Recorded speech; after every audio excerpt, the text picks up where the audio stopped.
नमस्कार दोस्तों अचानक ऐसा क्यों होता है कि आपका चलता चला हुआ बिजनेस बिल्कुल जीरो हो जाता है।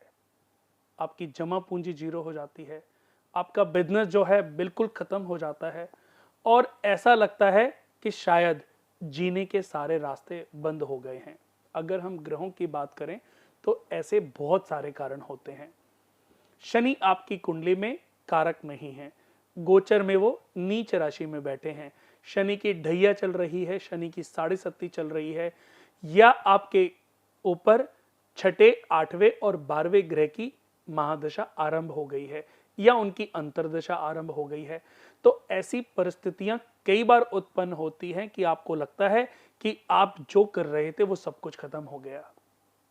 पर क्या वो सच में सब कुछ खत्म हो गया? इसके लिए दोस्तों हमें ज्योतिष से भी थोड़ा सा ऊपर उठना पड़ेगा। बहुत लोगों को मैंने ज्योतिष के बारे में ये कहते सुना है कि जी मैंने तो किसी से पूछा था, उन्होंने मुझे इतना डरा दिया और फिर मेरी हिम्मत ही नहीं हुई। ज्योतिष पर से भी कहीं ना कहीं बहुत सारे लोगों का विश्वास डगमगा सा रहा है, वीक होता जा रहा है। ज्योतिष क्या है? ज्योतिष किसी भी व्यक्ति को अगर डराता है तो वो ज्योतिष नहीं है, ना ही वो करने वाला ज्योतिष है। अगर आपको गिरते हुए व्यक्ति को रोककर फिर से शिखर की तरफ चढ़ने का मार्ग दिखाए, वो ज्योतिष है। और वो बताने वाला ज्योतिष के साथ न्याय कर रहा है। दोस्तों, कभी हार नहीं माननी चाहिए। कभी व्यक्ति को कितनी भी मुसीबतें क्यों ना पड़ जाएं, रुकना नहीं चाहिए। एक बहुत बड़ा जीता जागता उदाहरण, एक कंपनी थी जो कि कुछ दोस्तों ने, 2 या 3 दोस्तों ने मिलकर बनाई थी। करीबन 40 करोड़ की कंपनी थी। वेटिफाइड करके एक कंपनी थी जिसका टर्नओवर करीबन 40 करोड़ का था, और अचानक वो कंपनी रातों रात जीरो हो गई।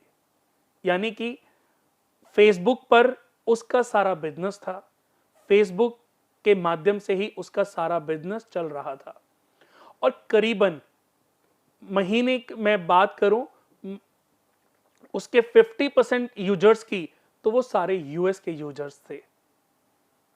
बहुत लोगों को उसकी बात, या जिस प्लेटफॉर्म पे थी उसके मालिक को वो बात समझ नहीं आई, और वो कंपनी रातों रात अपने प्लेटफॉर्म से गायब हो गई।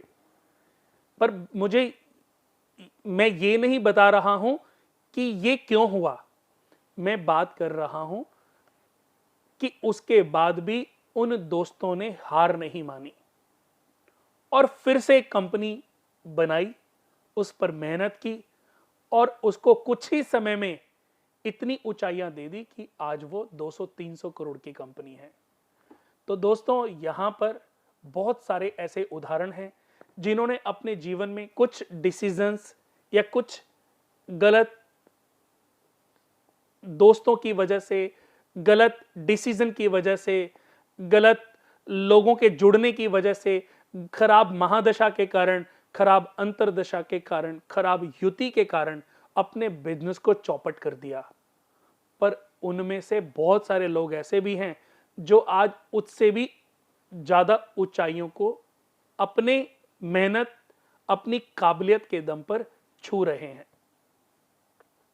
कोरोना जब आया था तो ऐसा लगता था कि शायद सब कुछ खत्म हो जाएगा, पर बहुत लोग कहते हैं कि ये इस कंट्री की वजह से आया है, बहुत लोग कहते हैं इस कंट्री की वजह से आया, बहुत लोग कहते हैं। पर मैं ये कहता हूं कि अगर ये कंट्रियों की गेम है, चाइना से आया है या किसी व्यक्ति विशेष से आया है, तो ईश्वर का रोल क्या है? हर व्यक्ति के साथ न्याय करने का काम, उसको सजा देना और उसको फल देना, यह कार्य ईश्वर के हाथ में है। और जब इस प्रकृति पर बहुत ज्यादा ऐसी चीजें घटित होंगी जो ईश्वर के अनुरूप ना हो, इस प्रकृति के अनुरूप ना हो, तो ऐसी त्रासदियां तो घटित होती रहेंगी। अगर हम बात करें सतयुग की, तो सतयुग में प्रजापति दक्ष ने चंद्र देवता को श्राप दिया था क्षय होने का। क्षय होने का श्राप मिला तो उनका शरीर धीरे धीरे गलने लग गया। बाद में अनुसूया माता और अत्रि ऋषि जो उनके माता पिता थे, उन्होंने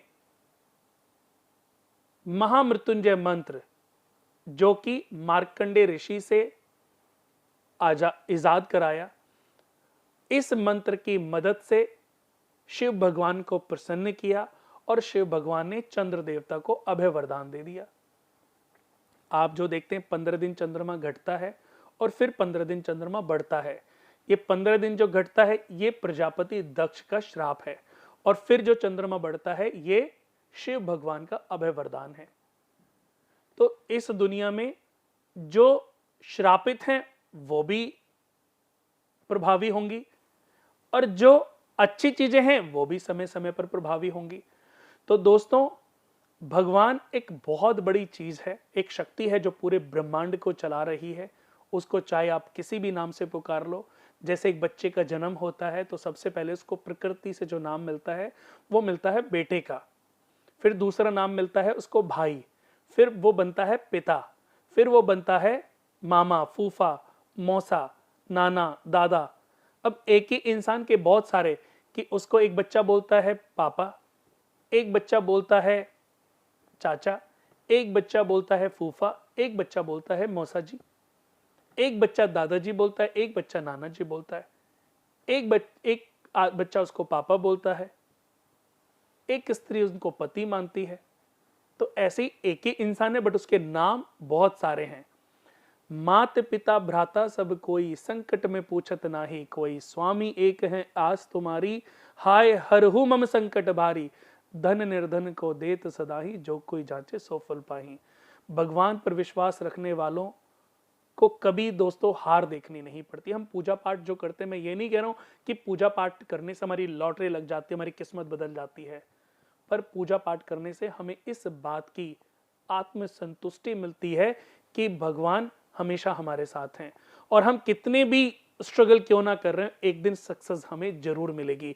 हमारा अपने ऊपर विश्वास जो है ये ईश्वर की पूजा करने से हमें प्राप्त होता है। कई बार हम अपने ऊपर विश्वास नहीं कर पाते और हम, बहुत लोग डिप्रेशन में चले जाते हैं, सुसाइड भी कर लेते हैं, घर छोड़ के चले जाते हैं, बहुत शॉर्टकट रास्ता अपनाते हैं, प्रॉपर्टी को बेच के निकलेंगे या घर को बेच के निकलेंगे या ज्वेलरी बेच देंगे। पर सबसे शॉर्ट वे हमें कभी नहीं ढूंढना चाहिए। हमें उस मुसीबत से लड़ना चाहिए, उस पे फोकस्ड होना चाहिए, उससे लड़ना चाहिए और अपनी तरक्की के रास्ते उसी के ऊपर से होकर के निकालने चाहिए। दोस्तों, इस दुनिया में मेहनत करने वालों की कभी हार नहीं होती। दोस्तों, अगर ये वीडियो अच्छा लगा तो उसको शेयर जरूर करें, और कुणाल वास्तु केंद्र हमारे फेसबुक, यूट्यूब और इंस्टाग्राम को फॉलो जरूर करें। आज के लिए बस इतना ही। कल एक बहुत प्यारी और नई वीडियो के साथ आपको फिर से मिलेंगे। नमस्कार।